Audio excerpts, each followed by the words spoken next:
Olá, meus queridos, tudo bem com vocês? Bom, eu espero que sim, né? Então hoje nós teremos mais uma aula de língua portuguesa e vamos continuar falando sobre a morfologia, né? Que é aquela área da gramática que trata das classes das palavras, das classes gramaticais, tá? E hoje a gente vai falar um pouquinho sobre o nosso amigo, o verbo, tá bom? O verbo é mais uma classe gramatical dentro daquele conjunto, não é, das 10 classes que a gente tem falado, que a gente tem estudado ao longo dos nossos encontros e das nossas atividades, das nossas tarefas. Tá? E aí a gente vai falar agora um pouquinho sobre o verbo. O que é o verbo? O que ele causa? O que ele faz dentro de uma frase, dentro de uma oração? Tá? Primeiramente, a gente vai ter que entender o verbo como palavras que expressam ação, estado ou fenômeno da natureza. Tá? Então, o verbo sempre vai expressar uma dessas três situações. Ação, quando ele der a ideia de movimento, né? Dentro da frase, você vai perceber que aquele verbo ali, ele trouxe uma ideia de movimento. Por exemplo, a menina caiu. O verbo caiu trouxe essa ideia de movimento, tá? De ação. Agora, estado. A menina é linda. Então a gente percebe que o verbo né, que pertence ao verbo ser, ele traz uma ideia de estado, né? Ele traz uma ideia ali de momentânea. A menina é linda, ok? Agora, quando expressar fenômeno da natureza, é quando, por exemplo, eu digo amanheceu chovendo. Amanheceu, o verbo amanheceu, ele traz essa ideia de fenômeno natural, né? Trovejou a noite toda, neva na Europa, venta durante a manhã. Então, neva, venta, trovejou, geou, relampejou, são todos esses verbos que expressam esse fenômeno da natureza, tá? Então, recapitulando aqui, os verbos são palavras que expressam ação, estado ou fenômeno da natureza. Tudo bem? E aí a gente vai partir agora para algumas características, flexões que esses verbos vão sofrendo, porque o verbo ele sofre mudanças, ele sofre flexões, tá? E a gente vai perceber isso de acordo com esses critérios que eu coloquei aqui para vocês, tá? E aqui no meio do caminho, antes de chegar nessas três explicações aqui, eu coloquei aqui que os verbos eles podem ser chamados de verbos regulares. O que significa isso? São aqueles verbos que, ao serem conjugados, né, eu, tu, ele, nós, vós, eles, nessas pessoas do discurso, a gente percebe que esses verbos eles mantêm a mesma estrutura. Significa o quê? Que eles continuam mantendo o mesmo radical. Tá?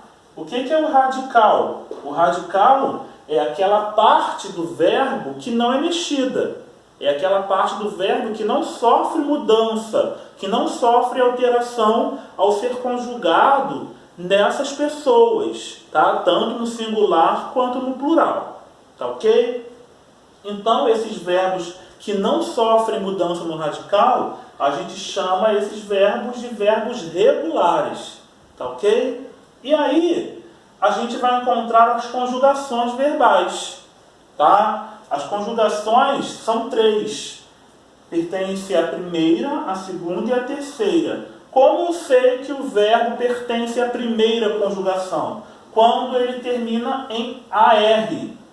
Tá? Por exemplo, cantar, falar, jogar, né? Então a gente sempre coloca o verbo no infinitivo. Infinitivo por quê? Quando ele tem a terminaçãozinha aqui, ó, em R, e aí eu consigo descobrir a qual conjugação esse verbo pertence. Né? Como esses verbos que eu falei, por exemplo, cantar, falar, amar, são verbos de primeira conjugação. Já os verbos de segunda conjugação são os verbos que terminam em ER. fazer, comer, correr, né? São verbos que têm a terminação em ER, ok? E aí a gente tem depois a terceira conjugação, que são os verbos que terminam em IR. Sorrir, partir, tá? Então a gente percebe essas três conjugações como? Colocando os verbos no infinitivo, né? Colocando os verbos terminando em R, mesmo que o verbo apareça conjugado dentro de uma frase, dentro de uma estrutura, de uma oração, eu tento colocar esses verbos dentro da sua forma nominal, infinitivo, aí eu descubro a qual conjugação esse verbo pertence. Tá? Por exemplo, mesmo que o verbo esteja dessa forma, ó, comer, comerão, por exemplo. Né? As crianças comerão muitos doces durante a festa. Poxa, o verbo comerão está conjugado, mas aí o que eu vou fazer? Eu vou transformar ele no infinitivo, que é comer. Aí eu descubro aqui a conjugação do verbo que pertence à segunda conjugação. Tá ok? Aí eu tenho o verbo fizeram. Os alunos fizeram muitos trabalhos de casa. Fizeram, está conjugado. Aí eu tenho que colocar esse verbo no infinitivo. O verbo fizeram tem origem em qual verbo? No verbo fazer.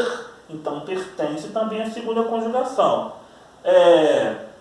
Por exemplo, amarão uns aos outros. Amarão está conjugado. Mas aí eu tenho que entender a primeira, de onde surgiu o verbo amarão. Surgiu do verbo amar, que pertence a qual conjugação? A primeira. E assim por diante. Tá bom? É só a gente colocar o verbo no infinitivo, na sua forma nominal, para que eu descubra a qual conjugação esse verbo pertence. Tá bom? Então a gente tem que guardar na memória aí que existem três conjugações verbais. A primeira, a segunda e a terceira. Tá? Com essas terminações aqui pertinentes a elas. E aí depois a gente vai falar um pouquinho também sobre os modos verbais. Tá? Existem três modos verbais que compõem essa flexão dos verbos. Tá? Como é que eu sei, André, que o verbo está no seu modo? Qual é o modo desse verbo? É só eu aprender a conjugar. Cada modo tem a sua terminação. Segue uma linha de terminação. Tá? Que vocês vão ver isso um pouquinho mais para frente nas próximas aulas. Mas a princípio, entendam o que os modos indicam. Tá? O que os modos exprimem. Por exemplo, os verbos que estiverem dentro do modo indicativo, tá? Que é o nosso primeiro aqui, olha, eles são os verbos que têm a ideia de certeza. Tá? São verbos que, por exemplo, ao narrar uma história, né, era uma vez uma menina que morava num castelo distante. Ao contar uma história, a maioria dos verbos utilizados nessa narrativa, nessa história, são os verbos no modo indicativo. Por quê? Porque são verbos que trazem certeza do fato. Tá? Por exemplo, eu estou ali produzindo uma notícia, por exemplo, né? Aí eu vou escrever uma notícia. A professora de redação solicita que eu escreva uma notícia. Os verbos que eu vou utilizar dentro da notícia são os verbos que estão dentro do modo indicativo. Por quê? Pela notícia ser um fato verdadeiro, um fato verídico, eu tenho que trazer essa ideia de certeza para dentro do meu texto. Então o verbo mais indicado e com certeza o que será utilizado para dentro da notícia é o verbo que está no modo indicativo, que expressa certeza.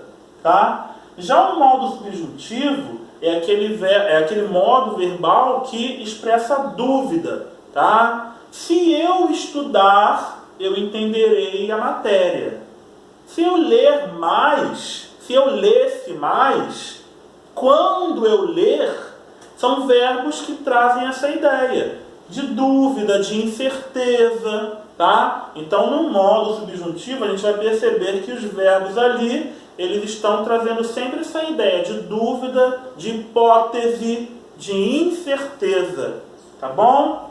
Já o verbo no modo imperativo são aqueles verbos que trazem a ideia de ordem, exprimem ordem, pedido, tá? Faça tal coisa, pegue tal coisa, estude, leia. São verbos que trazem a ideia de ordem, de pedido, né? E por isso que eles estão dentro do modo imperativo, tá bom? E aí, partindo dos modos verbais, nós vamos para os tempos verbais. Os verbos, eles vão se inserir dentro de um desses 3 tempos verbais, tá? E é claro que depois desses tempos verbais, eles vão se subdividindo. Mas, a princípio, a gente tem que ter em mente que os tempos verbais, eles estão subdivididos em 3. Em presente, passado e futuro. Tá? Aí depois a gente também vai ver quais são esses tempos que se subdividem, quais são os tempos que surgem dentro desses tempos verbais aqui. Tá bom, pessoal? Então a gente tem que ter em mente que existe o presente, eu falo agora, hoje, presente. Eu falei ontem, passado. E eu falarei amanhã, que é o futuro. Tá bom, pessoal? Então fiquem aí com essa ideia de hoje, tá? Sobre o nosso verbo, o nosso amigo verbo, que é um assunto bem extenso, e nós teremos ainda outras aulas e outras atividades e outras videoaulas para explicar um pouquinho mais sobre o verbo, tá bom? Eu espero que vocês tenham gostado e fiquem com essa aula, estudem, não esqueçam de revisar as matérias e de tirarem as suas dúvidas. Tá bom? Tchau, tchau. Fiquem com Deus.